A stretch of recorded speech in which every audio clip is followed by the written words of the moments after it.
తెలుగు శ్రోతలకు నమస్కారం. ఇప్పుడు వినబోయే కథ పేరు ఆమె విముక్తి. డాక్టర్ సి భవానీదేవి గారు రచించారు. కథ విందాము. కిటికీలోంచి మసక వెలుగు గదిలోకి ప్రసరించింది. కలత నిద్రలో ఉన్న అనసూయకి మళ్ళీ మెలకువ వచ్చింది.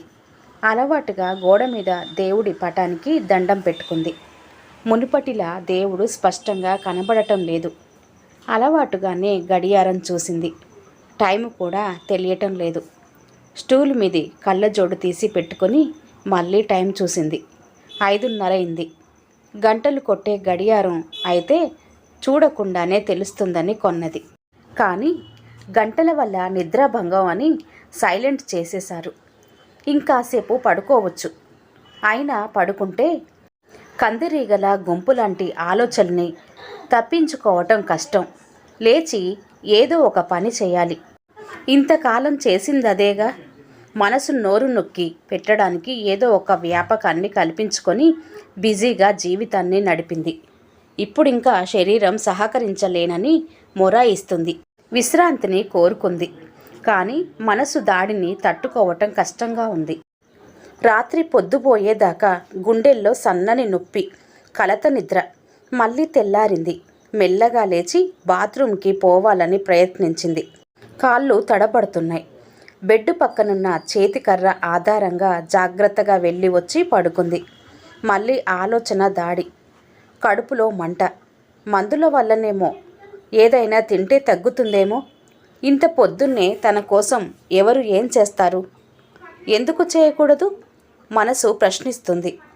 తను మాత్రం వాళ్ళ కోసం చీకటి పొద్దుల్లో లేచి ఆదరాబాదరాగా టిఫిన్లు, వంట, బాక్సులు, స్కూల్ బ్యాగులు, బూట్లు, సాక్స్. మధ్యలో అను నా టవల్ అంటూ శ్రీపతి కేకలు, పిల్లలు అరుపులు, ఏడుపులు. అసలు అన్ని పనులు ఎలా చేయగలిగిందో ఇప్పుడు ఆశ్చర్యంగా అనిపిస్తుంది. తనలో అంత శక్తి ఉండేదంటే నమ్మలేకపోతుంది. మరి ఆ వయసులో ఉన్న తన తర్వాతి తరం అలా లేదే? వాళ్ళకి అవసరం లేదా? తమ ఆరోగ్యం పట్ల ముందు నుంచే జాగ్రత్తగా ఉంటున్నారా? తనలాగా శ్రమించి ఆరోగ్యం పాడు చేసుకునే వాళ్ళు ఈ తరంలో కనిపించరు. వాళ్ళది స్వార్థమా? జాగ్రత్త. ఒకవేళ స్వార్థమైతే అది మంచి స్వార్థమే. మరి తనకెందుకు లేకపోయింది? పెద్దాడు, కోడలు 8ంటికి కానీ గదిలోంచి బయటికి రారు. ఉద్యోగం చేసే కోడలు కదా. మరి తను కూడా ఉద్యోగం చేసిందిగా. ఏం ఉద్యోగంలే, టీచర్గా అత్తేసరు జీతం. సాఫ్ట్వేర్ కోడల్ని పొద్దున్నే లేవమని చెప్పే ధైర్యం ఎవరికుంటుంది? ఇప్పటికీ బాగా గుర్తు. పెద్దాడిని కడుపుతో ఉన్నప్పుడు ఒకరోజు నలతగా ఉండి ఎండెక్కి నిద్రలేచిన తనని శ్రీపతి ఎన్ని మాటలన్నాడు జన్మంతా గుర్తుండేలా. ఎంతైనా ఇప్పటి ఉద్యోగస్తులకు భర్తల అండ ఓ పెద్ద రిలీఫ్. నిద్ర పట్టక పక్కకు తిరిగి పడుకుంది అనసూయ. మళ్ళీ ఏవేవో ఆలోచనలు. చిన్నాడు IAS పరీక్షకు ప్రిపేర్ అవుతున్నాడు. వాడెప్పుడు పడుకుంటాడో, ఎప్పుడు లేస్తాడో. వాడికి పెళ్ళైతే వాడికి ఆఫీసర్ అయిన భార్య వస్తుంది. ఇంకా ఆ అమ్మాయికి ఇంటి బాధ్యత ఏముంటుంది? ఇలా అయితే ఈ ఇంటి బాధ్యత ఎవరిది? తనెంతకాలం ఉంటుంది? ట్రింగ్ ట్రింగ్ కాలింగ్ బెల్ మోగుతుంటే శ్రీపతి లేస్తాడేమోనని కాసేపు చూసింది. శ్రీపతి కదల్లేదు. అతను తనకన్నా పెద్దవాడే కదా. ఏం ఓపిక ఉంటుంది? మొదట్నుంచి ప్రతి పని తనే చెయ్యటం అలవాటు చేసింది. ఆయన విసుక్కుంటూనే ఉంటాడు. ఓసారి శ్రీపతికి పెద్ద జబ్బు చేసి సంవత్సరం పాటు మంచంలో ఉంటే అన్నీ తనే చేసింది. కానీ ఇప్పుడు కొంత అనారోగ్యంతో బాధపడే తనకి శ్రీపతి ఏమీ చెయ్యలేకపోతున్నాడు. ఆడవాళ్ళు సేవ చేసినట్లు మగవాళ్ళు ఎందుకు చేయరు? మళ్ళీ కాలింగ్ బెల్ మోగుతుంది. తప్పనిసరిగా లేచి చేతికర్ర సాయంతో వెళ్ళి తలుపు తీసింది. ఎదురుగా పాలవాడు పాల ప్యాకెట్లు అందిస్తూ చేతికర్రకేసి సానుభూతిగా చూశాడు. మళ్ళీ అదే చూపు. తను భరించలేని జాలి చూపు. ప్యాకెట్లు తీసుకొని తలుపేసింది.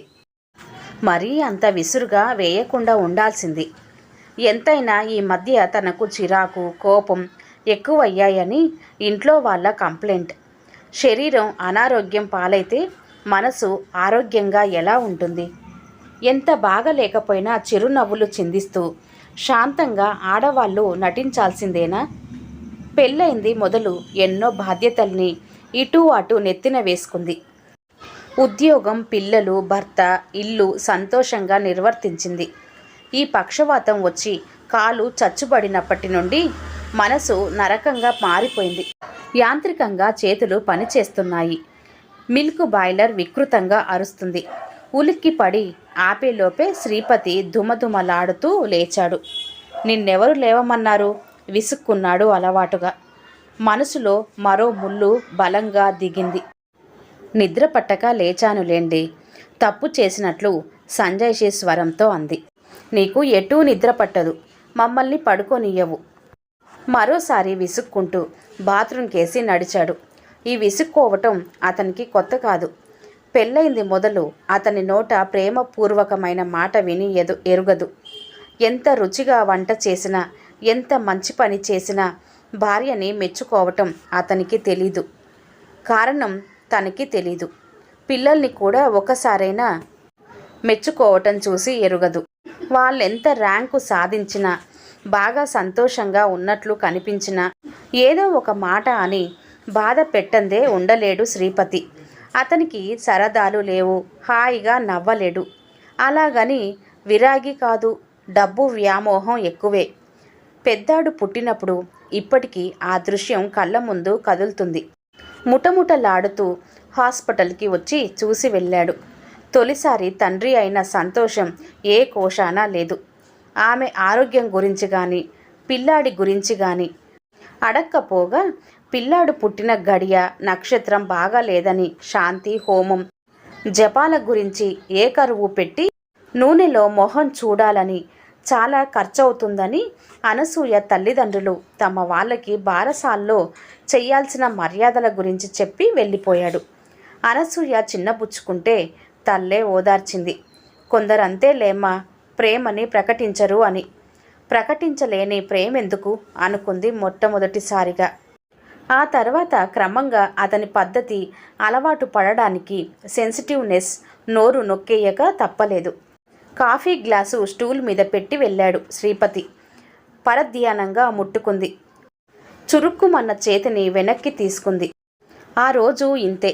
పొరపాటున వేలు తెగింది. రక్తం కారుతుంటే ఆడపడుచు కంగారు పడిపోతుంది. శ్రీపతి చూశాడు. బాగా అయింది, అంత నిర్లక్ష్యం దేనికి అంటూ నిరాసక్తంగా వెళ్ళిపోయాడు అక్కడి నుంచి.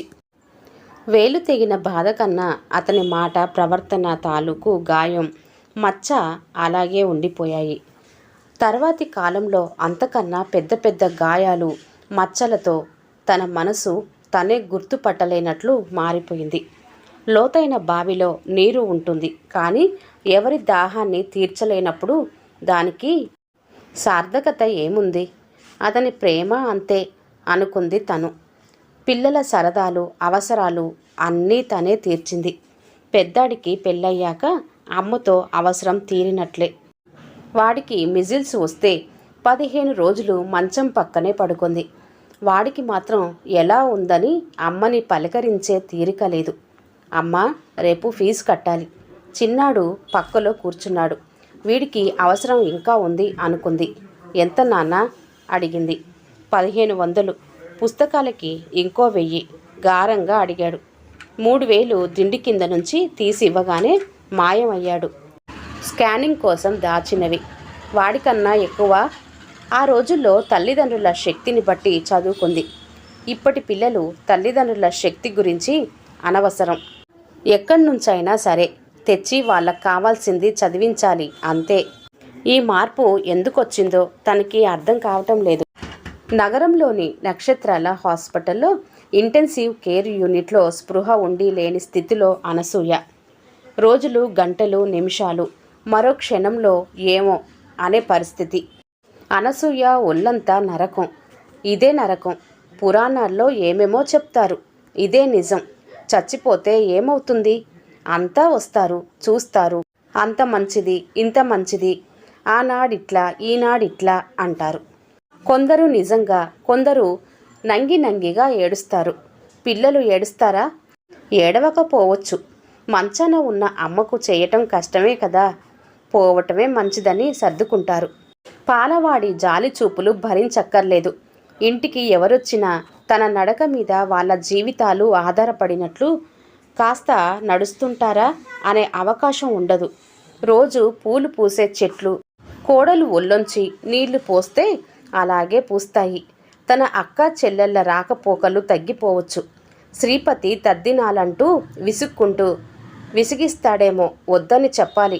బతికుండగా తనపై లేని శ్రద్ధలపై ఎందుకు? అదేదో జంధ్యాల సినిమాలాగా శ్రీపతికి విసుక్కోవటానికైనా తను కావాలేమో.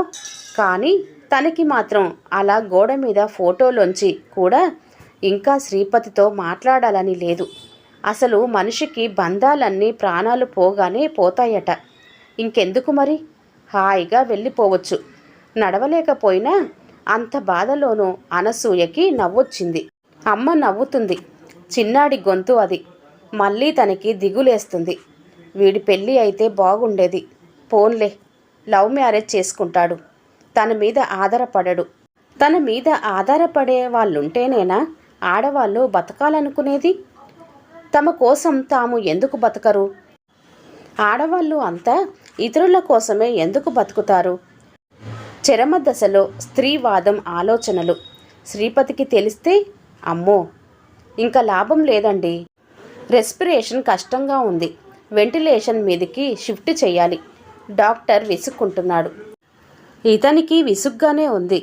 తనకంటే అన్ని విధాల తక్కువ స్థాయిలో ఉన్న ఆడవాళ్ళని భర్తలు ప్రేమగా గౌరవంగా చూస్తున్నారు. ఈ కుటుంబం కోసం ఇంత చేసినా ఎందుకింత నిరాదరణ? అనసూయకి దుఃఖం వచ్చింది. ఆవిడ బాధపడుతున్నారు. సిస్టర్ తన కన్నీళ్లు తుడుస్తుంది. ఈ అమ్మాయే నయం. తన కన్నీళ్ళని చివరి క్షణాల్లో తుడుస్తుంది. జీవితమంతా ఇటువంటి ఆప్త స్పర్శ కోసమే ఎదురు చూసింది. మళ్ళీ కళ్ళు మూతలు పడ్డాయి. ఎవరెవరో వస్తున్నారు, చూసి వెళ్తున్నారు. అనసూయకి మగతగా ఉంది. ఎవరో గుర్తుపట్టలేకపోతుంది. Sister, quick! డాక్టర్ స్వరంలో హడావుడి. అనసూయకి వెంటిలేటర్ పెట్టారు. ఇప్పుడు హాయిగా గాలి పీల్చుకోగలుగుతుంది. అమ్మయ్య, తను ఇంకా బతుకుతుందా? దేనికి? ఇటువంటి జీవితానికి పొడిగింపు అవసరమా? స్పృహ తెలిస్తే ఇవే ఆలోచనలు, దిగులు. మా ట్రీట్మెంట్ వల్ల యూజ్ లేదు. ఆవిడ డిప్రెషన్లోకి వెళ్తున్నారు. కావలసిన వాళ్ళందరికీ కబురు చెయ్యండి. డాక్టర్ గొంతు విని అనసూయ రిలీఫ్గా ఫీల్ అయ్యింది. బీప్ మంటూ శబ్దం. గోల చేసింది వెంటిలేటర్. డ్యూటీ డాక్టర్ గాబరాగా వచ్చి చూశాడు. ఈలోగా అనసూయకి ఉక్కిరి బిక్కిరి అవుతుంది. భార్య పక్కనే ఉన్న శ్రీపతి కంగారుగా చూశాడు. వెంటిలేటర్కి ఆక్సిజన్ పైప్ డిస్కనెక్ట్ అయ్యింది అంటూ రీసెట్ చేశారు డాక్టర్, సిస్టర్. అనసూయ మళ్ళీ కొంచెం కుదుట పడింది. ఎన్నాళ్ళిలా డాక్టర్? శ్రీపతి గొంతులో కొండంత దిగులు. పేషెంట్ రెస్పాన్స్ను బట్టి ఎన్నాళ్ళనేది ఇప్పుడే చెప్పలేం అంటూ ముందుకి నడిచాడు డాక్టర్. ఆ రాత్రి చీకటి నిర్దయలా వ్యాపించింది. ఒళ్ళంతా పైపులు, ట్యూబ్లతో ఉన్న భార్య కేసి పరిశీలనగా చూశాడు శ్రీపతి. సెడేషన్లో ఉన్న అనసూయ మత్తులో ఉంది. సారీ అను, నీ బాధ చూడలేకపోతున్నాను. నేను నీకేమీ చెయ్యలేకపోయాను. కనీసం త్వరగా విముక్తి కలిగిస్తాను గొనుక్కున్నాడు శ్రీపతి. వెంటిలేటర్కి ఉన్న కొన్ని కనెక్షన్లు తీసేసి వెనుతిరిగి చూడకుండా నిశ్శబ్దంగా వెళ్ళిపోతున్న భర్త కేసి చూడలేని అనసూయ మొహంలో చెక్కు చెదరని ప్రశాంతత నిచ్చల దీపంలా వెలుగుతుంది. ఈ కథ ఇంతటితో సమాప్తమండి. కథ కనుక నచ్చినట్లయితే లైక్ చేయండి, షేర్ చేయండి. అలాగే మరిన్ని మంచి కథల కోసం ఛానల్ని సబ్స్క్రైబ్ చేసుకోండి. మరొక మంచి కథతో మళ్ళీ కలుద్దాం. అంతవరకు సెలవు. నమస్తే. ధన్యవాదాలు.